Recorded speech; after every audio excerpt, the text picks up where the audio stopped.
Good morning students, now we continue our chapter 16 electronic युक्तियां। अभी तक हमने हमारे प्रीवियस चैप्टर के अंदर नेज अर्धचालक और बाह्य अपद्रव्य अर्धचालकों के बारे में पढ़ा। नेज अर्धचालक वो अर्धचालक होते हैं जो प्रकृति में पूर्णतया शुद्ध अवस्था में पाए जाते हैं, यानी जिनके अंदर किसी प्रकार की कोई अशुद्धि नहीं होती।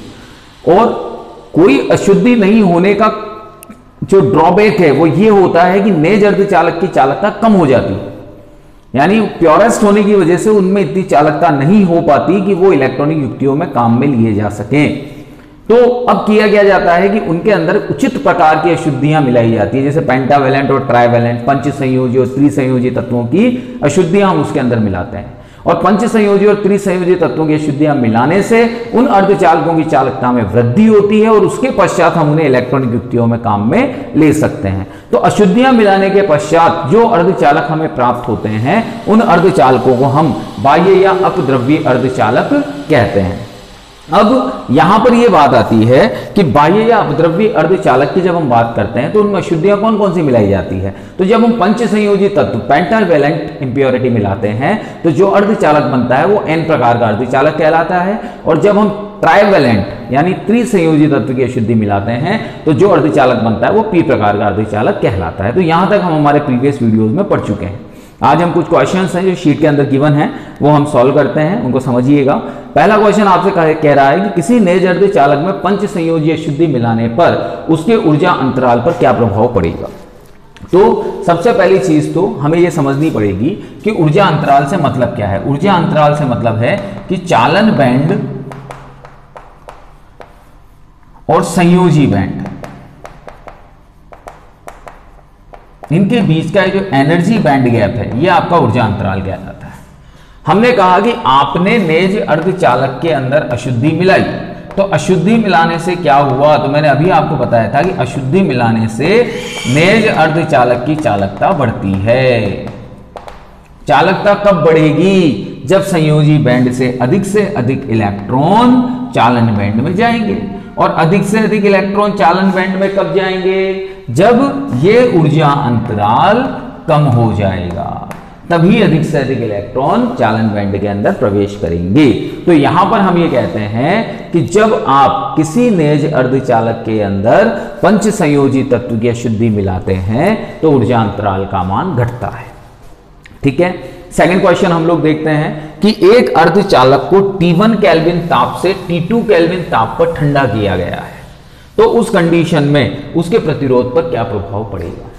ठंडा करने से क्या समझते हैं हम, ठंडा करने का मतलब होता है आपने उसके टेम्परेचर को डाउन किया है, टेम्परेचर को कम किया है। और टेम्परेचर कम करने का मतलब यह है कि वो टेम्परेचर आपका परम शून्य ताप की ओर अग्रसित हो चुका है। और जब ये परम शून्य ताप की ओर अग्रसित होगा तो ये किसके समान व्यवहार करेगा अर्धचालक, कुचालक के समान। और कुचालक के समान व्यवहार करेगा तो कुचालक का प्रतिरोध अधिक होता है, यानी प्रतिरोध बढ़ेगा। तो जब आप एक टेम्परेचर से दूसरे टेम्परेचर पर जाएंगे, उसे ठंडा करेंगे, तो किसी भी अर्धचालक के प्रतिरोध के मान में वृद्धि होगी, प्रतिरोध का मान बढ़ेगा। ओके, हम यहां पर अगले क्वेश्चन पे आते हैं। तो अगला क्वेश्चन कह रहा है कि दो तार आपको दिए हुए हैं P और Q, जो भिन्न भिन्न पदार्थों के बने हुए हैं।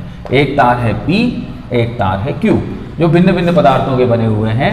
एक का प्रतिरोध मैंने मान लिया R1, एक का प्रतिरोध मैंने मान लिया R2। इन दोनों ही तारों को हम कमरे के ताप पर गर्म करते हैं, रूम टेम्परेचर पर इन्हें हम गर्म करते हैं। गर्म करने पर हम क्या देखते हैं कि जो R1 प्रतिरोध है वो R2 की तुलना में बढ़ जाता है। तो हमसे पूछा गया है कि भाई ये P और Q क्या होगा। तो यहां थोड़ा सा हम समझें कि जब R1 ग्रेटर देन R2 है, कब, ताप बढ़ाने पर, कमरे के टेम्परेचर पर। तो सबसे पहले हम चालक की बात करते हैं। चालक को जब गर्म किया जाता है या टेम्परेचर दिया जाता है तो जो चालक के अंदर के मुक्त इलेक्ट्रॉन्स हैं, ये मुक्त इलेक्ट्रॉन्स तापीय ऊर्जा प्राप्त करके एक दूसरे की ओर बढ़ते हैं, एक दूसरे से टक्करें करते हैं। टक्करें करने की वजह से क्या होगा, अवरोध बढ़ेगा। और अवरोध बढ़ेगा तो अवरोध बढ़ने से प्रतिरोध बढ़ेगा। इसका मतलब ये निश्चित हो गया कि ये जो P पदार्थ है ये आपका क्या है, चालक। ठीक है, इसके बाद में हम Q की बात करते हैं। जब आपने यहां पर इसको ताप दिया तो ताप देने पर प्रतिरोध घटा, तो हम एक कंडीशन लेके चलते हैं अर्धचालक की। अर्धचालक को जब रूम टेम्परेचर हम देते हैं तो रूम टेम्परेचर देने पर इसके इलेक्ट्रॉन्स संयोजी बैंड से चालन बैंड में चले जाते हैं और अर्धचालक चालक के समान व्यवहार करने लगता है, और जब ये चालक के समान व्यवहार करने लगता है तो प्रतिरोध कम हो जाता है। अब क्वेश्चन यहां पर ये उठता है कि भाई क्यों कुचालक भी हो सकता था, लेकिन कुचालक के अंदर एक चीज ध्यान रखिएगा कि कमरे के ताप पर कभी भी इलेक्ट्रॉन्स मूव नहीं करते हैं। इलेक्ट्रॉन्स को मुक्त करने के लिए, गति करवाने के लिए अत्यधिक उच्च ताप की आवश्यकता होती है, जो कमरे के ताप पर संभव नहीं है। तो इसका मतलब ये हो गया कि यहां पर P और Q की जब हम बात करते हैं तो जो P पदार्थ है, ये P पदार्थ आपका चालक के समान व्यवहार करेगा, और जो Q पदार्थ है ये आपका कुचालक के, Q पदार्थ है जो अर्धचालक के समान व्यवहार करता है। ओके, इसके बाद में नेक्स्ट क्वेश्चन हम लेते हैं। नेक्स्ट न्यूमेरिकल हमसे कह रहा है कि आपको इलेक्ट्रॉन सांद्रता दे रखी है Ne 4 × 10⁻12 पर सेंटीमीटर क्यूब, और होल सांद्रता आपको दे रखी है NH 7 × 10⁻13 पर सेंटीमीटर क्यूब। ठीक है, तो दो सांद्रताएं आपको दी हुई हैं, एक तो इलेक्ट्रॉन सांद्रता दे रखी है, एक होल सांद्रता दे रखी है। साथ साथ आपको गतिशीलताएं भी दी हुई हैं। इलेक्ट्रॉन की जो गतिशीलता है वो है 22,000 centimetre square volt into second, और जो होल सांद्रता है, होल गतिशीलता है वो है 150 सेंटीमीटर स्क्वायर पर वोल्ट इंटू सेकेंड। ये आपको गिवन है। अब क्वेश्चन में आपसे ये पूछा गया है कि भाई ये बताइए सबसे पहले तो कि ये कौन सा अर्धचालक है। तो हम ये जानते हैं कि जिस अर्धचालक के अंदर होल सांद्रता ज्यादा होगी वो P प्रकार का कहलाएगा, और जिस अर्धचालक के अंदर इलेक्ट्रॉन सांद्रता ज्यादा होगी वो N प्रकार का कहलाएगा। अगर हम यहां पर सांद्रताओं की बात करते हैं तो साफ नजर आ रहा है कि होल सांद्रता का मान इलेक्ट्रॉन सांद्रता की तुलना में ज्यादा है। तो होल सांद्रता ज्यादा होने की वजह से ये कौन सा अर्धचालक होगा? P टाइप अर्धचालक होगा। सबसे पहली चीज तो ये क्लियर हो गया कि होल सांद्रता हमने देख ली, और होल सांद्रता देखने के बाद हमने ये प्रूव कर दिया कि भाई ये जो अर्धचालक है ये आपका P टाइप अर्धचालक है। अब आपसे चालकता पूछी है, तो चालकता का फॉर्मूला होता है sigma E Ne mu E plus NH mu H। ये आपका फॉर्मूला होता है। E की वैल्यू क्या होती है? 1.6 × 10⁻⁻19। Ne कितना दे रखा है आपको? 4 × 10⁻12। म्यू E को हम ऐसे लिख सकते हैं 22,000 को, प्लस NH आपको दे रखा है 7 × 10⁻13 × 150। ठीक है, अब यहां पर हम इसे और सॉल्व करते हैं तो 1.6 × 10⁻19, 22 को 4 से मल्टीप्लाई किया तो ये कितना आया आपका? 88 इंटू ये हो गया 10⁻15, प्लस यहां जब हम इसे सॉल्व करेंगे तो ये 1050 × 10⁻13। ठीक है, अब यहां पर हम थोड़ा सा ध्यान दें कि एक जीरो को हम इसके साथ ले लेते हैं और इस एक जीरो को इसके साथ कर देते हैं, जिससे दोनों तरफ 10⁻14 पावर हो जाएगी। तो यहां पर 1.6 × 10⁻19 और यहां हो गया आपका 880 × 10⁻14 प्लस 105 × 10⁻14। 10⁻14 को हम बाहर निकाल लेते हैं, तो ये 10⁻14 को हमने बाहर निकाल दिया, तो अंदर बचा आपका 880 प्लस 105। ठीक है, इसको हम जब सॉल्व करते हैं तो ये आता है 1.6 × 10⁻⁻5, क्योंकि 14 है। ओके, और अंदर क्या आ गया आपका? 985। जब हम इसे और सॉल्व करेंगे तो ये 0, इसको जब हमने सॉल्व किया तो ये आया 613 और 157 × 10⁻6।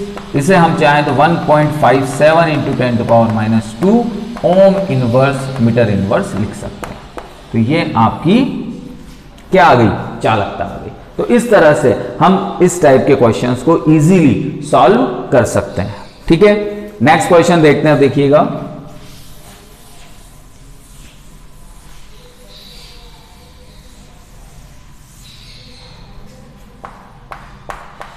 नेक्स्ट क्वेश्चन क्या है?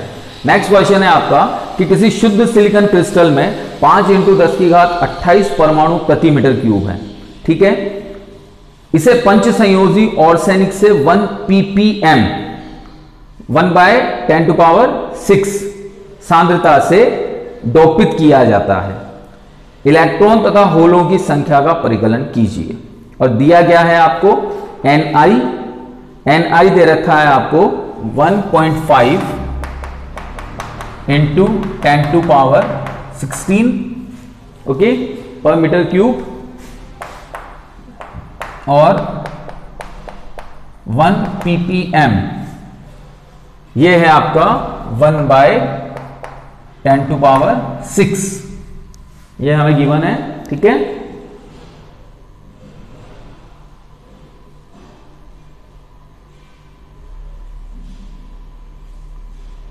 तो आपसे क्वेश्चन में पूछा गया है इलेक्ट्रॉन और होलों की संख्या का परिकलन कीजिए। ठीक है, ऑर्सेनिक की अगर हम बात करते हैं तो जब हम सिलिकॉन क्रिस्टल की बात कर रहे हैं तो सिलिकॉन क्रिस्टल में आपने किसको डोपित किया है? ऑर्सेनिक को।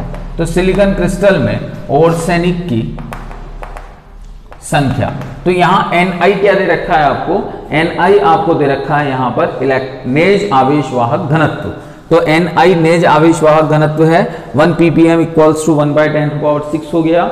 और शुद्ध सिलिकॉन क्रिस्टल में कितने परमाणु प्रति मीटर क्यूब में? 5 × 10⁻28। तो 5 × 10⁻28 पर 1 ppm में निकालना है मेरे को, तो 10⁻6। ठीक है, जब हम इसे सॉल्व करते हैं तो ये आता है 5 × 10⁻22 पर मीटर क्यूब। तो ये आ गया आपका सिलिकॉन क्रिस्टल में जो डोपित हैं ऑर्सेनिक परमाणु, उनकी संख्या निकल के आ गई। अब पंच संयोजी तत्व में अगर एक इलेक्ट्रॉन मुक्त होता है तो ये यहां पर जो ये ऑर्सेनिक परमाणुओं की संख्या आई है, तो ऑर्सेनिक परमाणुओं की संख्या का मतलब यहां पर ये आपका इलेक्ट्रॉन संख्या घनत्व आया है, क्योंकि ऑर्सेनिक पंच संयोजी परमाणु है और हर बार वो क्या करेगा? एक इलेक्ट्रॉन को मुक्त करेगा। तो ये जो निकल के आया है ये आपका इलेक्ट्रॉन संख्या घनत्व निकल के आया है। ठीक है, तो अब यहां पर हम क्या करते हैं? NeNH equals to Ni²। ये फॉर्मूला हम पहले निकाल चुके हैं। NeNH equals to Ni²। मुझे निकालना क्या है? NH। तो NH equals to Ni² upon Ne। अब Ni की वैल्यू कितनी है अपनी? Ni की वैल्यू है अपनी 1.5 × 10⁻16 का स्क्वायर अपॉन Ne कितना है आपका? 5 × 10⁻22। ठीक है, इसे हम सॉल्व कर लें। तो सॉल्व करेंगे, शीट में इसमें भी स्क्वायर लगा हुआ है, जो रॉन्ग है थोड़ा उसको सही कर लीजिएगा। 2.25 × 10⁻32 अपॉन 5 × 10⁻22। यहां से पॉइंट रिमूव कर दिया तो 10⁻2, 5 से ये 45 टाइम, देन ये हो गया 10⁸ NH। तो NH कितना आ गया आपका? 45 × 10⁸। और चाहे तो हम पॉइंट की फॉर्म में हम लिख सकते हैं इसको 4.5 × 10⁹ पर मीटर क्यूब। तो ये आपकी होल सांद्रता बनी। तो ये तो आपकी इलेक्ट्रॉन्स की संख्या घनत्व आ गया और ये आपका होल संख्या घनत्व आ गया NH। ठीक है, तो इस तरह से हम इस क्वेश्चन को कंप्लीट करते हैं। नेक्स्ट क्वेश्चन आपको दिया गया है इसी शीट में कि किसी n प्रकार के सिलिकॉन में निम्नलिखित में से कौन सा कथन सत्य है। तो n प्रकार का अगर सिलिकॉन है तो n प्रकार के सिलिकॉन के अंदर इलेक्ट्रॉन्स क्या होंगे? बहुसंख्यक होंगे। ठीक है, और त्रिसंयोजी परमाणु अपमिश्रित। दूसरा का ऑप्शन है इलेक्ट्रॉन अल्पसंख्यक होंगे, पंच संयोजी अपमिश्रित। होल अल्पसंख्यक वाहक और पंच संयोजी परमाणु अपमिश्रक होगा। तो n प्रकार के सिलिकॉन के अंदर अगर हम बात करें तो n प्रकार का सिलिकॉन कब प्राप्त होगा? जब आप इसके अंदर पंच संयोजी को तो अपमिश्रित करोगे, यानी मिलाओगे, डोपित करोगे, और यहां पर जो होल्स हैं वो माइनॉरिटी में मिलेंगे, यानी वो किस में मिलेंगे आपको? अल्पसंख्यक में। तो फिर ये किस प्रकार का अर्धचालक बन जाएगा? आपका n प्रकार का अर्धचालक। ओके, तो ये कुछ क्वेश्चंस थे जो शीट से रिलेटेड थे। अब सबसे इंपॉर्टेंट टॉपिक हम स्टार्ट कर रहे हैं इसी चैप्टर का, p-n संधि।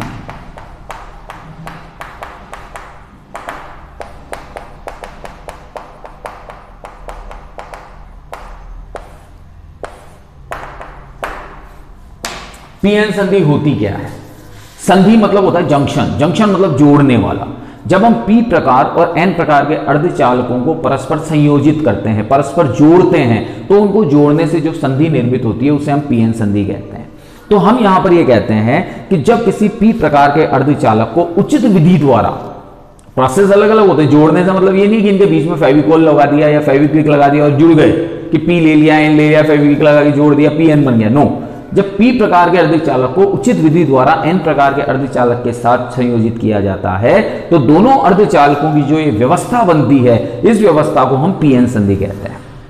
ठीक है, या फिर हम ऐसे भी कह सकते हैं कि अर्धचालक जैसे सिलिकॉन या जर्मेनियम हमने ले लिया, सिलिकॉन का टुकड़ा ले लिया या जर्मेनियम का टुकड़ा ले लिया, उसके एक भाग को तो हमने क्या किया, जैसे सिलिकॉन ले लिया आपने, ये सिलिकॉन है, इसके एक भाग को तो हमने क्या किया, पी प्रकार की अशुद्धि से अपमिश्रित कर दिया, दूसरे भाग को हमने क्या किया, एन प्रकार की अशुद्धि से अपमिश्रित कर दिया। तो यहां पर भी जब हम पी प्रकार और एन प्रकार की अशुद्धि से इसे अपमिश्रित करेंगे तो इस प्रकार से भी हम पी एन संधि की तरह इसका व्यवहार करवा सकते हैं या इसे हम पी एन संधि कह सकते हैं। ठीक है, तो यहां पर हम ये कहते हैं कि इस पी और एन के जो भाग हैं, इन भागों को जो ये विभाजित करने वाली रेखा है, ये जो अर्धांश है, इस अर्धांश को हम संधि कहते हैं। इसको हम क्या बोलते हैं, संधि, यानी पी और एन को विभक्त करने वाली रेखा को संधि बोला जाता है। ठीक है, तथा इस व्यवस्था को हम, पूरी व्यवस्था को क्या कहते हैं, पी एन संधि कहते हैं। ठीक है, ओके, तो अब हम पी एन संधि के निर्माण की बात करते हैं कि पी एन संधि का निर्माण होता कैसे है, तो इसको समझेंगे हम थोड़ा सा। तो पी एन संधि का निर्माण हम कैसे करते हैं, तो पी एन संधि का निर्माण करने के लिए हम विसरण विधि का प्रयोग करते हैं। सबसे पहले डिफ्यूजन प्रोसेस, किसका प्रयोग करते हैं, विसरण विधि का। तो पी एन संधि के जब हम निर्माण की बात करते हैं तो हम पढ़ रहे हैं यहां पर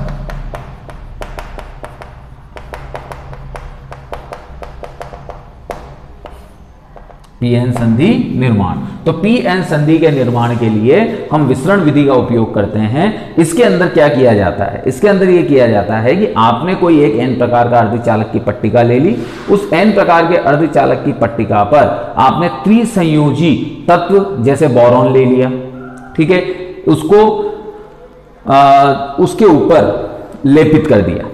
ठीक है, आपने क्या ली, सबसे पहले तो एन प्रकार की पट्टिका, और एन प्रकार की पट्टिका पर आपने त्रिसंयोजी तत्व ले लिया बोरॉन, या फिर पी प्रकार का अर्धचालक लिया, उसे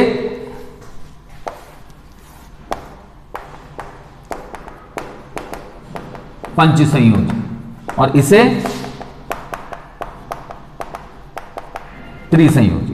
तो हमने दो प्रकार की पट्टिकाएं ली यहां पर, एक पट्टिका तो ली हमने एन प्रकार की, एक पट्टिका ली हमने पी प्रकार की।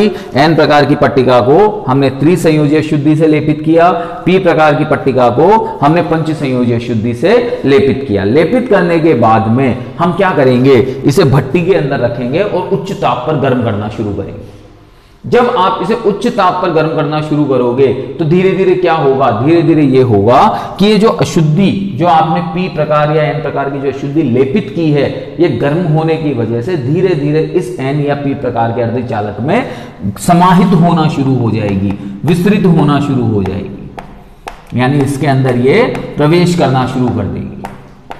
ठीक है, यहां पर एक चीज निकल के ये आती है कि जो विस्तरण की दर होती है वो विस्तरण की दर गहराई के व्युत्क्रमानुपाती होती है।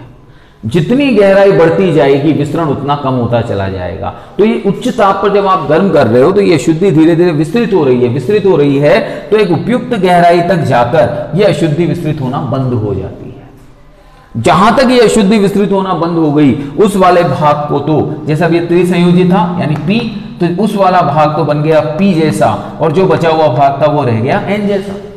यहां जब तुमने पी में पंचसंयोजी मिलाई तो यहां पर विस्तरण के द्वारा जहां तक ये अशुद्धि मिली वो वाला भाग तो बन गया एन जैसा, और जो बचा हुआ भाग था वो किसके जैसा रह गया, पी जैसा। तो इस प्रकार विस्तरण विधि के द्वारा हम पी एन संधि का निर्माण करते हैं।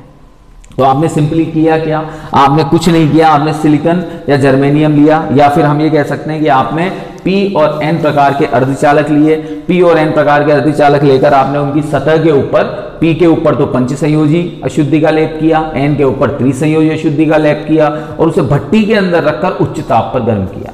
जब आपने उसे भट्टी के अंदर रखकर उच्च ताप पर गर्म किया तो ये अशुद्धियां उस अर्धचालक के अंदर या उस पट्टिका के अंदर विस्तृत होना शुरू हुई, समाहित होना शुरू हुई। हम ये भी जानते हैं कि विस्तरण की दर गहराई के व्युत्क्रमानुपाती होती है, तो जैसे जैसे वो गहराई में जाती जाएगी वैसे वैसे विस्तरण कम होता जाएगा, तो एक जगह पर जाकर वो विस्तरण होना बंद हो जाएगा, तो वहां तक का जो भाग है वो भाग उस अशुद्धि जैसा बन जाएगा और बचा हुआ भाग पहले जैसा रह जाएगा। तो इस प्रकार से हम पी एन संधि के निर्माण की बात करते हैं। ठीक है, जैसे हम यहां पर इसका एक डायग्राम और बना सकते हैं, जैसे इससे तो समझ में आई गया होगा आपको। एक डायग्राम हम यहां पर और लेते हैं कि जैसे हमने यहां पर लिया P, इस P के ऊपर ये N प्रकार की हमने अशुद्धि लेपित कर दी, फिर इसे हमने हीट दी, इसे हमने उच्च ताप पर गर्म किया,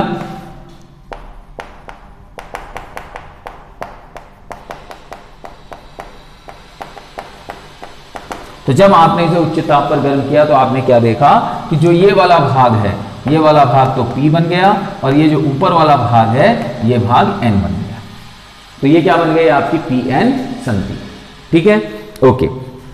अब PN संधि का निर्माण भी हो गया कि PN संधि का निर्माण हमने कैसे किया कि PN संधि का निर्माण करने के लिए हमने P प्रकार और N प्रकार के अर्धचालकों के ऊपर त्रिसंयोजी या पंचसंयोजी तत्व की अशुद्धियों को मिला दिया। ठीक है, अब यहां पर हम बात करते हैं कि इस पूरी PN संधि की प्रक्रिया में होता क्या है, इसको हम थोड़ा सा समझें। तो इसमें दो चीजें हम पढ़ेंगे, एक तो पढ़ेंगे अवक्षय परत, जिसे हम कहते हैं डिप्लेशन लेयर, वेरी इंपॉर्टेंट। ठीक है, तो इसको बहुत ध्यान से समझिएगा। हम यहां पर क्या करते हैं, PN संधि बनाते हैं।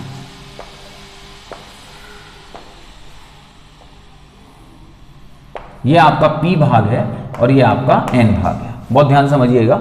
जब हम PN संधि बनाते हैं तो P भाग के अंदर जो आवेश वाहक होते हैं वो होल होते हैं बहुसंख्यक के रूप में,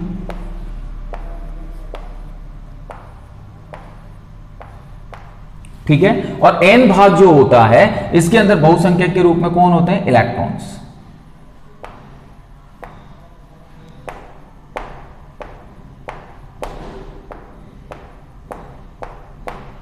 तो यहां पर जब हम PN संधि की बात करते हैं तो PN संधि के अंदर जो P प्रभाग है, इस P प्रभाग में बहुसंख्यक होल होते हैं और अल्पसंख्यक इलेक्ट्रॉन्स होते हैं, कुछ इलेक्ट्रॉन्स भी होते हैं इसमें अल्पसंख्यक के रूप में।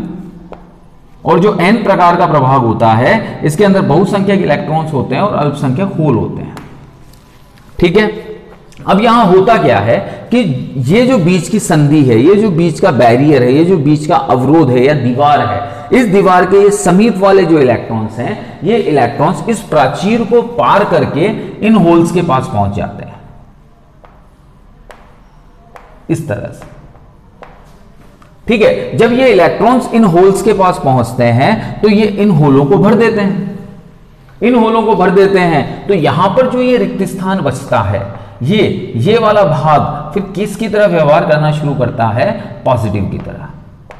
क्योंकि ये बहुत अच्छी तरह हम जानते हैं कि अगर कहीं इलेक्ट्रॉन्स की कमी होती है तो वो पॉजिटिव आयंस या पॉजिटिव चार्ज ले लेता है। ठीक है, और जब ये इलेक्ट्रॉन्स इन होल्स को भर देंगे तो यहां पर कौन सा आ जाएगा, नेगेटिव, क्योंकि गेन कर रहा है, क्योंकि प्राप्त कर रहा है। तो इस प्रकार से हम ये देखते हैं कि हम इस दीवार के दोनों तरफ एक आपका प्लस का रीजन हो गया और एक आपका माइनस का रीजन हो गया। तो थोड़ी सी देर के लिए अगर हम ध्यान दें तो यहां से इलेक्ट्रॉन्स भी खत्म हो गए और यहां पर से होल भी खत्म हो गए, क्योंकि होलों को तो इलेक्ट्रॉन से भर दिया, तो इलेक्ट्रॉन्स भी खत्म और होल भी खत्म। सिर्फ यहां पर कौन रह जाते हैं, ये इमूवेबल आयन यानी गतिहीन आयंस इस जगह पर रह जाते हैं। यहां पर आवेश वाहक नहीं होते और आवेश वाहकों की कमी के कारण से, आवेश वाहक नहीं है, इस आवेश वाहकों की कमी के कारण से ये जो परत होती है, इस परत को हम अवक्षय परत कहते हैं। ये परत ही कौन सी कहलाती है, अवक्षय परत कहलाती है, क्योंकि यहां पर आवेश वाहक बचे ही नहीं। ठीक है, अब अगर हम इस रीजन की बात करते हैं तो यहां पर ये पॉजिटिव है और ये नेगेटिव है, यानी ये आपका कुछ इस तरह से अगर बैटरी के टर्मिनलों के हिसाब से बनाए तो ये प्लस है और ये माइनस है। तो इसका मतलब यहां पर एक विभवांतर उत्पन्न हो जाता है, पोटेंशियल क्रिएट हो जाता है। ठीक है, और ये पोटेंशियल जो क्रिएट होता है, इस पोटेंशियल क्रिएट को ही हम संधि अवरोध या निरोधी विभव कहते हैं। ठीक है, तो हम यहाँ पर निरोधी विभव को जब हम परिभाषित करेंगे, अवश्य परत तो समझ में आ गई होगी आपको। अब हम बात करते हैं पोटेंशियल बैरियर की।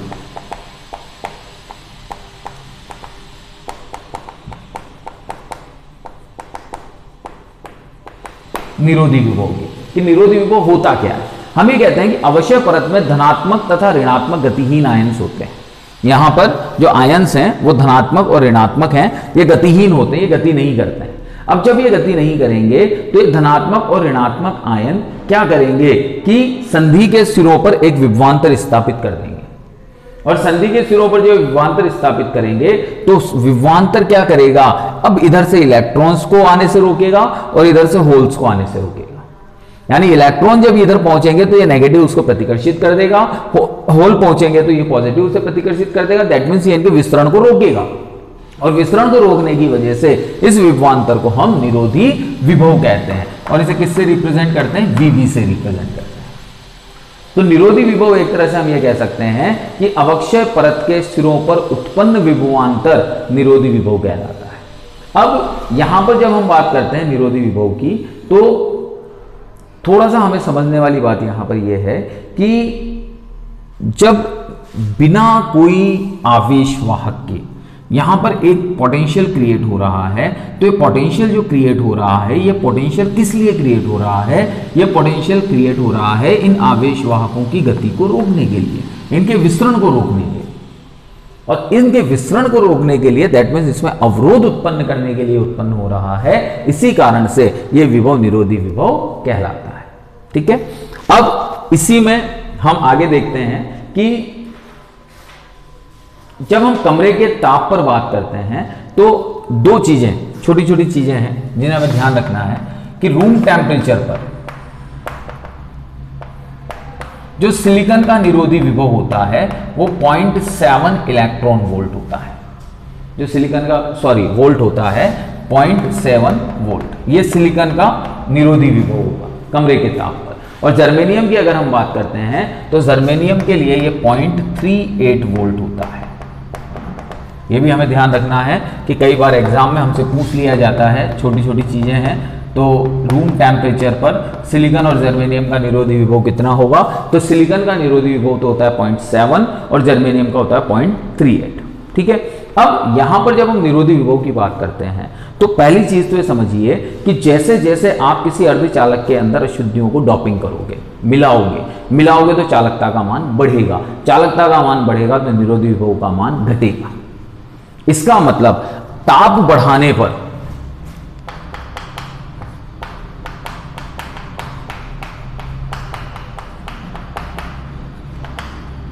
निरोधी विभव घटता है।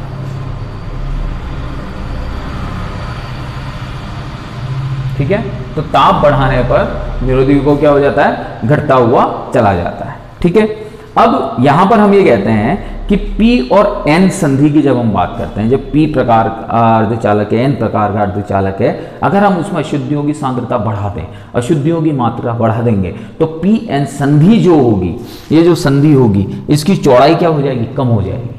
क्यों, क्योंकि आपने सांद्रता बढ़ा दी तो भर जाएंगे, पूरे भर जाएंगे तो क्या होगी, इनकी चौड़ाई कम हो जाएगी, और चौड़ाई कम हो गई तो उस कंडीशन में चालकता बढ़ेगी, क्योंकि फिर ज्यादा से ज्यादा आवेश वाहक कम चौड़ी परत को तो आसानी से पार कर जाएंगे। और अगर सांद्रता कम होगी तो चौड़ाई बढ़ जाएगी, उस कंडीशन में फिर कम आवेश वाहक एक संधि को पार करके दूसरी संधि में प्रवेश करेंगे। ठीक है, इसी तरह से एक और पॉइंट भी हम बात करते हैं यहां पर कि PN संधि जो होती है वो संधारित्र के समान होती है, यानी इसमें P और N दोनों संधारित्र की प्लेटों की तरह व्यवहार करते हैं। तो ये चीज भी हमें ध्यान रखनी है कि PN संधि एक संधारित्र के समान होती है। ठीक है, अब यहां पर हम ये कह सकते हैं कि सपोज दैट मेरे से ये कहा गया कि भाई इस पोटेंशियल बैरियर को आप मापिए, तो अभी तक तो मुझे ये पता था कि विभव को मापने के लिए हम वोल्टमीटर का उपयोग करते हैं, लेकिन आप इस अवक्षय परत का पोटेंशियल, इसका विभव वोल्टमीटर की सहायता से नहीं माप सकते। क्यों नहीं माप सकते, क्योंकि इसके अंदर जो आवेश वाहक है वो गतिशील नहीं है, ये गतिहीन आयन है। कोई मुक्त इलेक्ट्रॉन होल उपस्थित नहीं है इस अवक्षय परत में, और कोई मुक्त इलेक्ट्रॉन या होल नहीं होने के कारण से हम इनका पोटेंशियल किसी वोल्टमीटर की सहायता से माप नहीं सकते। ठीक है बेटा, तो ये PN संधि के बारे में कुछ जानकारी थी। अब हम बात करते हैं यहां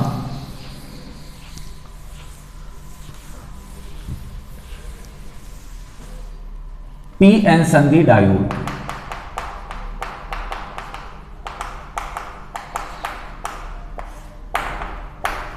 कि पी एन संधि डायोड होता क्या है? जब हम पी एन संधि डायोड की बात करते हैं तो पी एन संधि डायोड किसी भी इलेक्ट्रॉनिक उपकरण में, ऐसा नहीं है कि ये पूरा जो डायग्राम मैंने बनाया है इस तरह का कोई शेप होता होगा, ये एक छोटा सा डिवाइस होता है जिसमें एक प्रभाग P होता है और एक प्रभाग N होता है। तो यहां पर हम ये कहते हैं कि पी एन संधि की रचना करने पर संधि तल पर क्या होती है, एक विभव रोधिका उत्पन्न हो जाती है और ये विभव रोधिका क्या करती है, मुक्त आवेश वाहकों के मार्ग में रुकावट उत्पन्न करने का काम करती है। और जब ये मुक्त आवेश वाहकों के मार्ग में रुकावट उत्पन्न करने का काम करती है तो इस संरचना की, जो ये आपका पी एन संधि बनी है, तो इस संरचना की एक विशेषता यह होती है कि इसमें धारा सिर्फ एक ही दिशा में प्रवाहित होती है। बहुत ध्यान से समझिएगा, पी एन डायोड में जो धारा होती है एक ही दिशा में प्रवाहित होती है, इसलिए इसको एक दिशिक युक्ति भी कहा जाता है। ठीक है, अब एक ही दिशा में धारा कैसे प्रवाहित होगी कि जब हम पी एन संधि की बात करते हैं तो यहां तो है होल और यहां है इलेक्ट्रॉन। तो जो इलेक्ट्रॉन है वो इधर की ओर गति करेंगे, होल इधर की ओर गति करेंगे, तो धारा हमेशा इलेक्ट्रॉन के विपरीत बहती है। इलेक्ट्रॉन इधर जा रहे हैं तो धारा इधर जाएगी। तो हमेशा ध्यान रखिएगा कि जो पी एन डायोड है, क्योंकि होल तो पॉजिटिव है तो होल की वजह से तो इधर ही जानी है धारा, इलेक्ट्रॉन इधर आ रहे हैं तब भी धारा इधर ही जा रही है, यानी दोनों परिस्थितियों में धारा सिर्फ एक ही दिशा में प्रवाहित हो रही है। इसलिए डायोड को हम एक दिशिक युक्ति भी कहते हैं। और जब हम यहां पर ये पी एन डायोड की बात करते हैं तो पी एन डायोड का मतलब होता है डाई प्लस इलेक्ट्रोड, यानी जिसके अंदर दो इलेक्ट्रोड होते हैं उसे हम डायोड कहते हैं। जब हम इसका प्रतीक चिन्ह बनाते हैं तो एक कुछ इस तरह का प्रतीक चिन्ह बनता है, जहां पर ये वाला भाग N कहलाता है और ये वाला भाग आपका P कहलाता है। तो ये पी एन डायोड का प्रतीक चिन्ह है और इसी तरह का प्रतीक चिन्ह या इसी तरह का एक छोटा सा डिवाइस होता है जो इलेक्ट्रॉनिक उपकरणों में लगाया जाता है। ठीक है, तो ये पी एन डायोड कहलाता है, या इसे अर्धचालक पी एन अर्धचालक डायोड भी कहते हैं। और सबसे इंपॉर्टेंट चीज ये है कि ये एक दिशिक युक्ति होती है। ठीक है, अब क्वेश्चन ये राइज होता है कि पी एन संधि में अवक्षय परत क्यों बनती है? तो सिंपल सा क्वेश्चन है, आंसर है इसका कि आवेश वाहकों के विसरण के कारण से पी एन संधि में अवक्षय परत बनती है। ठीक है, तो ये यहां तक का आज हमने पी एन संधि पढ़ा बेटा। अब पी एन संधि को हम परिपथों में कैसे जोड़ सकते हैं, उनका बाइसीकरण कैसे कर सकते हैं, ये हम हमारी नेक्स्ट क्लास में पढ़ेंगे। Okay, thank you.